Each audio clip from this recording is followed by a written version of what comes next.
ครับอาทิตย์ครับอาทิตย์ปอกอาทิตย์ปอสวัสดีค่ะอาทิตย์ปอ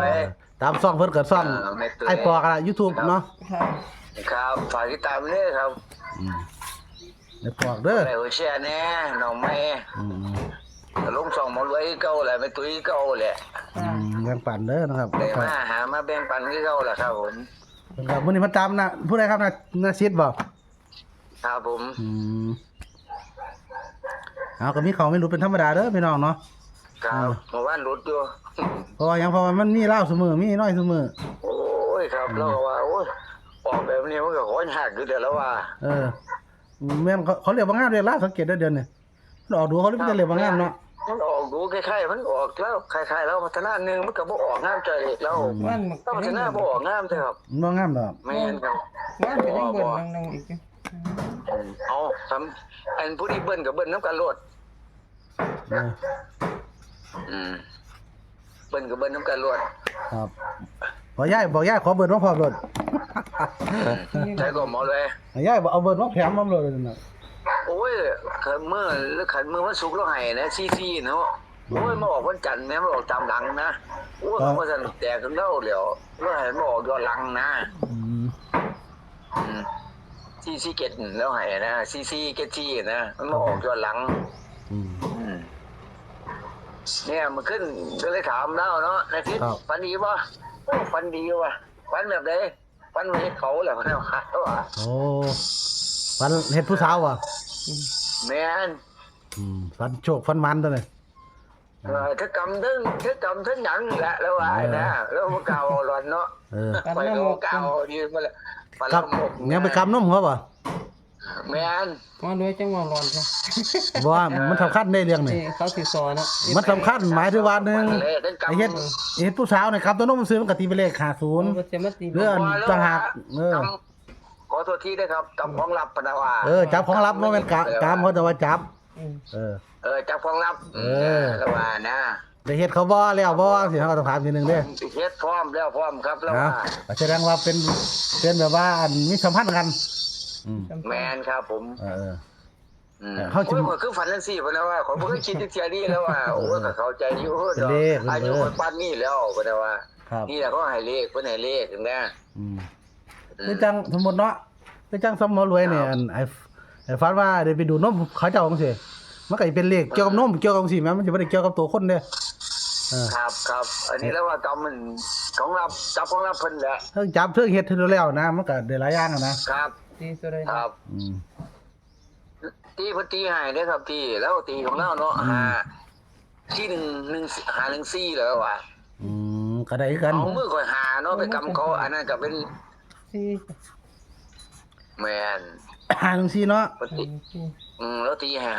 114ว่ะของเรานะหมดเลยแล้วแต่เจ้าอีกเจนหน้าเบิ่งเด้อไอ้ค่อยก็64ไปก่อนแล้วแต่ว่าก็มีบางคนเคยตีแบบนี้ก็ของเพิ่นนี่ทหาร14เคยยินอยู่เคยมีผู้ตีอยู่ก็เขาเพิ่นนี่ได้แบบนี้ที่เขาเจ้าคนน่ะแล้วฟันแบบนี้แหละที่มี FC ไปตีว่าเป็น114น่ะ แม่นๆเขาของคุณอยู่แม่นแล้วก็ฝันแบบนี้อยู่ทีนึงนะแม่นแต่ว่าหมดเลยฝันสิแล้วหมดแล้วก็มัก64เขาก็กันไว้64กับ1414ซั่นแหละหมดเลยกันเองเลยพี่น้อง64นี่เพราะฝันเรามองตรงนี้มันมักเป็น64ครับแต่ว่าห้องน่าสิครับห้องน่าสิเองนี่เพิ่นมัก514เนาะครับผู้ฝันเพิ่นได้มัก114เพิ่นว่าฝันจังซี่เพราะว่า14กับ54บ่รอดดอกแต่ว่าที่ตัวใดเพิ่นได้เน้นตัวใดเพิ่นว่าบอกว่าเพิ่นเน้น14ครับกับ54ก็ฝันดีเนาะโอ้ฝันดีแล้ววันนี้สิเนาะข่อยคือบ่ฝันแบบเจ้าจังซี่เนาะว่าเลยก็บ่ฝันจังซี่ที่ซุมื้อนี่ก็ได้โอ้ยตายแบบเราเสียดีหังบ่มีหังอึดมีอยู่มีกินยังบ่ฝันให้กินอยู่เมียบ่มีก็ยังบ่ได้กินนำเขาอยู่นั่นน่ะบ่แม่นข่อยฝันบ่แม่นข่อยไปคิดเรื่องนั้นหลายดิแล้วว่าเขาบ่ยุ่งบ่ค่อยบ่ยุ่งเกี่ยวกับเรื่องนี้ปานใดดิแล้วว่านะมันก็เป็นยาแล้วมาให้เจ้าก็ได้ดอกผมมาบอกเลขตัวแล้วมาให้ความฝันครับ ครับ อืม เอานาสิเตียวเด้อนะครับฝันละมกฝันได้จนแล้วว่าซั่นว่าเอามือไปบายของรับเขาอาจจะไปจับ7บ่74บ่บ่แน่กันเด้พิจารณาเด้อ ครับ อืม ขัด แต่ว่า ไกันไว้นะ ตัวเรา1ซีนเป็น7ได้ไหมติ แมนเดี๋ยวคน เอาเกรดซี่เลย 14มันออกเกรดซี่แมน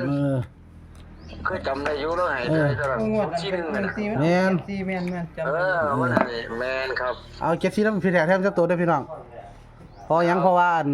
มันมี14นำนะ มันเคยเปลี่ยนอยู่ไหมของเรางวดอันนี้ แมนที่มันออกเกรดซี่น่ะ ครับ น้องให้14 แล้วให้14มันออกเกรดซี่แมนครับ หมด แต่ เลย ว่ามันใจอยุดอกก็คอยฝันแบบนี้พะนะรู้ว่าเขายังฝันที่หนึ่งดิรุดมาที่หนึ่งนะแล้วว่า แม่นครับ ตอนนั้นก็ออกหาหนึ่งที่ตอนเราฝันหาหนึ่งซี่น่ะ ครับ อืม วางมือเด้อพี่น้องนะสิฝันละมกเด้อนะครับฝันแบบนี้อาจจะมีโชคนะครับเพิ่นว่าได้ไปจับของเขา ครับผม เฮ็ดจนแล้วเพิ่นว่า ครั เนาะ บ วันที่5 1 4 5 4 14 15 1 6 4 4 ลูก 7 7 4เนาะ ครับ